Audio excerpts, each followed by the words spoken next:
Kehangatan timnas Indonesia jadi sorotan. STY tunjuk 3 kapten untuk skuad Garuda. Martin Paes jadi WNI geser Hernando Ari. Hai, jumpa lagi di Gadis Bola yang akan menyajikan informasi terupdate mengenai tim nasional Indonesia. Simak berita selengkapnya berikut ini.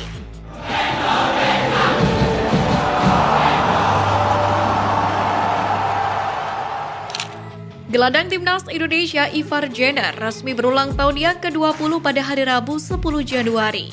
Hari jadi Ivar Jenner ini pun dirayakan segenap staf dan pemain timnas Indonesia, yakni di salah satu ruangan tempat hotel skuad Garuda menginap di Qatar. Awalnya, pelatih timnas Indonesia Sintayong memberikan kue ulang tahun kepada sang pemain dan terlihat biasa-biasa saja. Namun, Sintayong yang dikenal sebagai pelatih jahil kemudian menaruh coklat yang ada di kue ke arah pipi Ivar Jenner. Hal itu kemudian diikuti oleh Mark Klok yang ikut mencoret pipi Ivar Jenner dengan kue ulang tahun. Ivar pun bereaksi berniat membalas dendam kepada gelandang 30 tahun itu. Aksi kejar-kejaran pun sempat terjadi namun Ivar gagal menaruh coklat di wajah Mark Klok. Sadil Ramdhani menjadi salah satu pemain yang dicoret oleh Sintayong dari skuad timnas Indonesia untuk Piala Asia 2023. Ketiadaan Sadil Ramdhani sepertinya bakal membuat timnas Indonesia kehilangan satu senjata rahasia, adalah dalam hal menjebol gawang lawan dari proses tendangan bebas.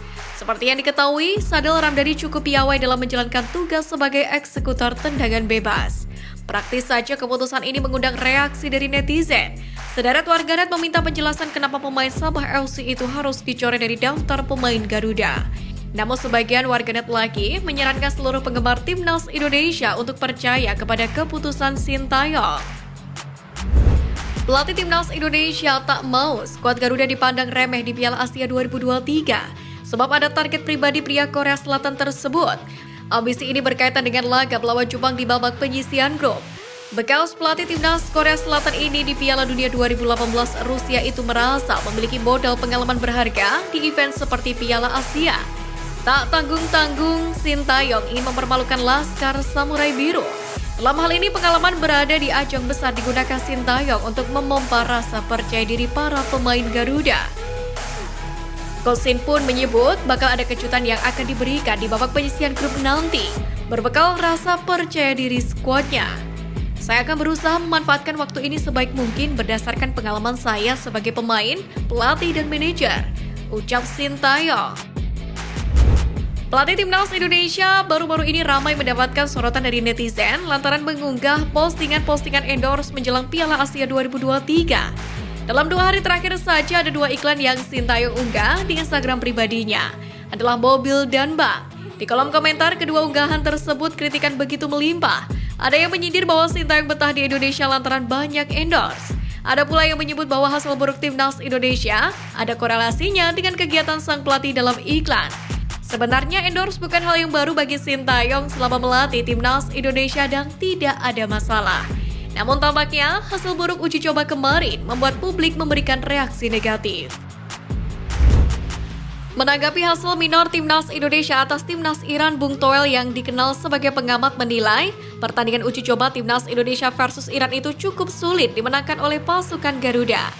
Bahkan pria yang kerap vokal mengkritik Sintayong ini mengklaim menerima kekalahan jika Indonesia tumbang dari Iran.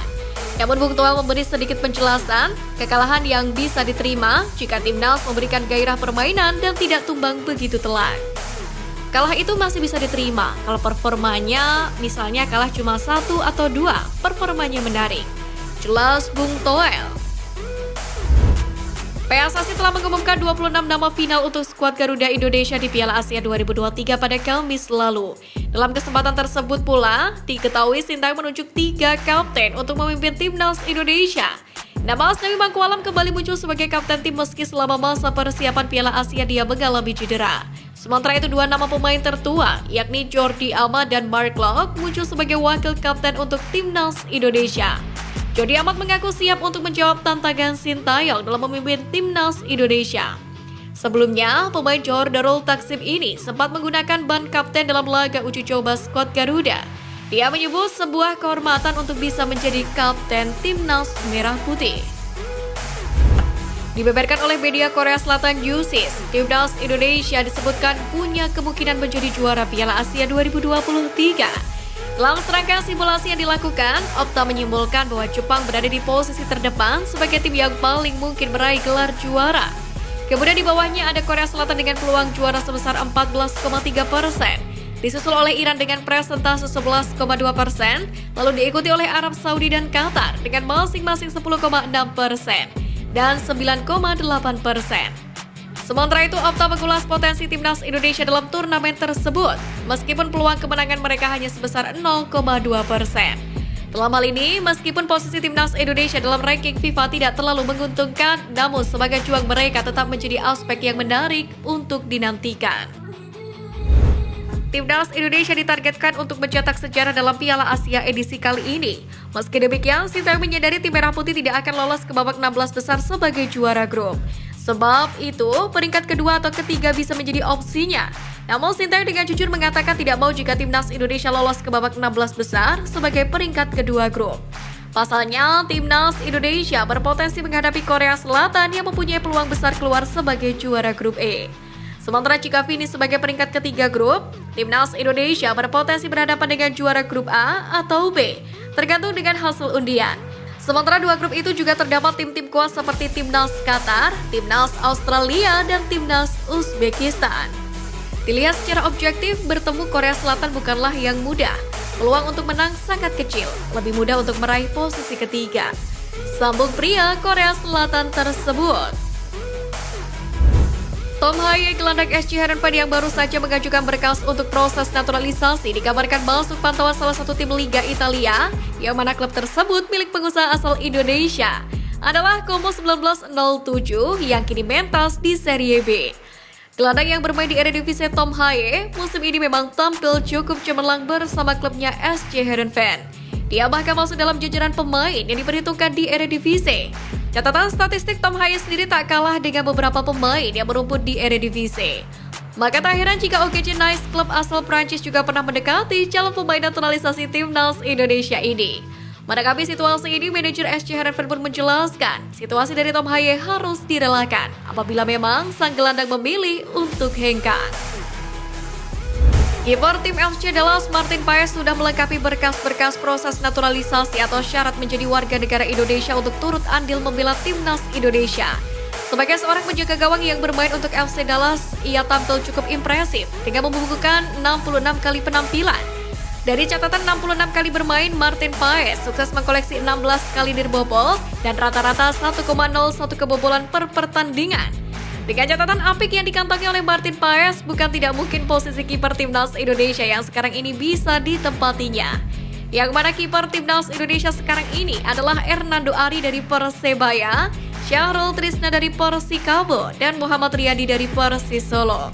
Martin Paes sendiri berpotensi menggantikan posisi Muhammad Riyadi di timnas Indonesia, sebab sang kiper asal klub Persis Solo itu jarang sekali diturunkan oleh Sintayong. Selain itu, posisi kiper utama yang biasanya ditempati oleh Hernando Ari yang bergantian dengan Syahrul Trisna, kemungkinan Martin Paes lebih diutamakan. Sebelumnya, Adam Ali sempat dicoret dari daftar pemain timnas Indonesia untuk Piala Asia 2023. Pada kesempatan ini, Peter Huistra sempat meminta Adam Alis untuk dikembalikan ke klub. Menurutnya sudah tidak mungkin pemain berusia 30 tahun tersebut masuk ke skuad timnas Indonesia di Piala Asia. Kembalinya Adam Alis ke Borneo FC dianggap bisa menambah kekuatan pesut etam karena mereka saat ini sedang mempertahankan momentum di puncak klasmen Liga 1. Namun demikian, pada rilis terkini Adam Alis masuk ke dalam jajaran 26 pemain yang akan mentas di Piala Asia 2023. Justru pemain abroad Sadil Ramdhani lah yang pada akhirnya dicoret bersama dengan Arkan Fikri.